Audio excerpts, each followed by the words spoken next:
Hey,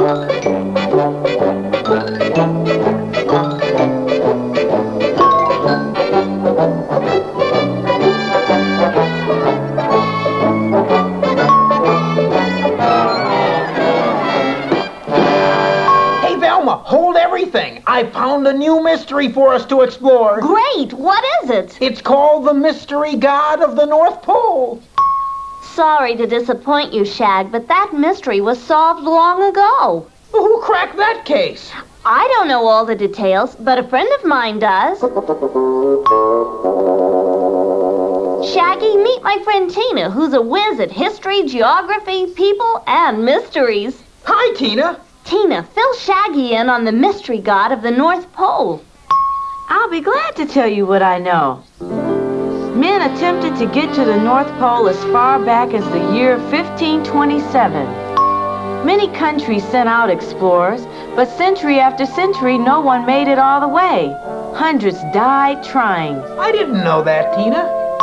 Despite those discouraging facts, in 1886, Lieutenant Robert E. Peary decided that he would try to make it to the North Pole. He chose a crew of brave men, including Matthew Henson, a black man. Henson remained with Peary longer than anyone else, over 20 years. This Henson fellow must have been an interesting person. Yeah, Tina, do you know anything about him? As a matter of fact, Henson plays a key role in the mystery. Now we're getting somewhere. Matt Henson went to sea when he was just 9 years old. Wow. Captain Childs, a merchant sea captain, let Henson join his crew as a cabin boy. The captain treated Henson almost like a son. He taught him how to read and write and how to be a good seaman. Captain Childs died when Henson was 18, and Henson left the sea. He found a job as a clerk in a clothing store. It was there he met Peary. Lieutenant Peary needed a hard worker and asked Henson to join him on an expedition. The first trip north in 1881 was a hard one. The waters were icy and dangerous. While making its way through the treacherous seas, the ship was hit by a large cake of ice. The vessel jerked and Peary fell hard and broke his leg. Oh, no. Oh, terrible. The crew thought the accident meant they would have to return home, but Peary was determined.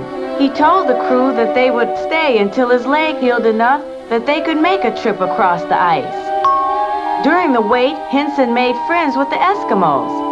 He was the least educated man on the ship, yet he was the only one to master the Eskimo language. Is that right, Tina? Henson was the only crew member that realized the Eskimos had the answers to surviving in the cold.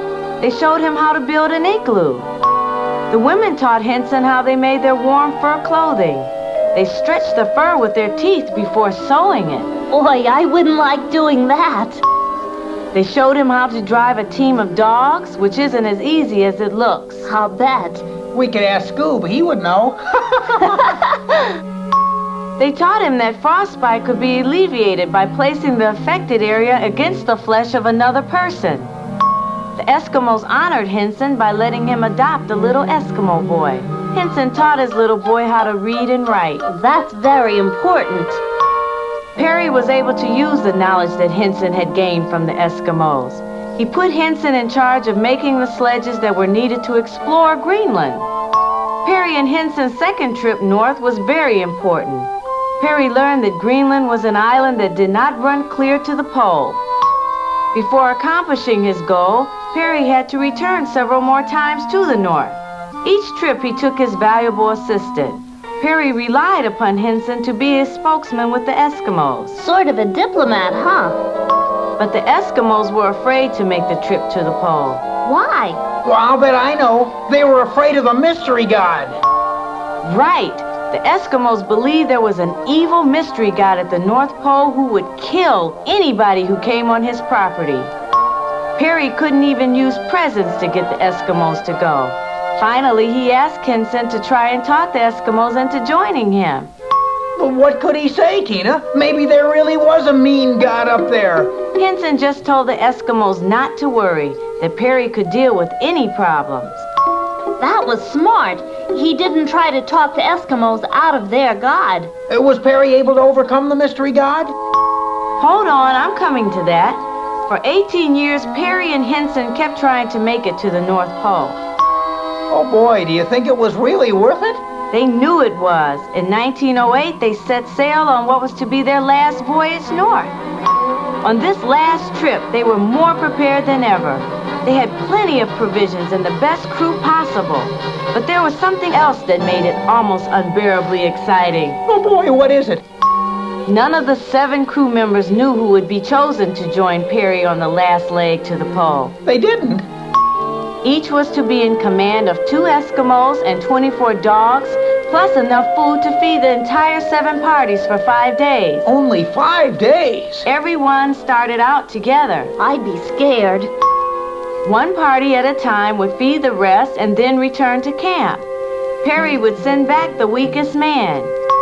When they started for the pole, they were 400 miles away. Just imagine, 400 miles of trekking through freezing weather. Wow, we'd never make it, Shaggy. Walking through snow that seemed like granulated sugar. They got so thirsty for good cold water. Why didn't they just eat the snow? Oh no, to have eaten snow would have meant instant death. Snow would have reduced their body heat. They drank hot tea. Finally, on April 1st, 1909, the commander told Henson that his party would accompany him on the final leg to the pole. Wow, I'll bet Henson must have really been happy. Yes, but Henson almost didn't get to fulfill his dream. On the last hike, he slipped into some icy water and nearly drowned. Oh, How terrible. Before he even had a chance to cry out, Uta, his faithful Eskimo friend, grabbed him and pulled him out. Faithful friend just like Scoob and Shag. So because of a friend, Henson was able to be with Perry on April 6, 1909. That day they reached the goal of men for centuries, the North Pole. Wow, what a story, Tina. Henson saw Perry take a small package from inside his clothing and open it. It was the American flag which Mrs. Perry had sewn. Then, as Perry photographed the event, Henson planted the stars and stripes at the North Pole. At long last, Perry's expedition accomplished what men had failed at for centuries. Wow. Didn't the mystery god exist after all? Of course not, Shaggy. He was just a legend. Not exactly, Velma. You must remember that for centuries, the Eskimos had watched as men returned from the north, discouraged, hurt, and defeated. There was a mystery god at the North Pole, known as the climate and freezing conditions. It took men over 500 years to discover all the clues to solve the mystery. From what you've said, I would think that Henson was a good detective. He was the one who listened and learned from the Eskimos. Yes, it's safe to say that the mystery of the North Pole was solved through the help of Matthew A. Henson.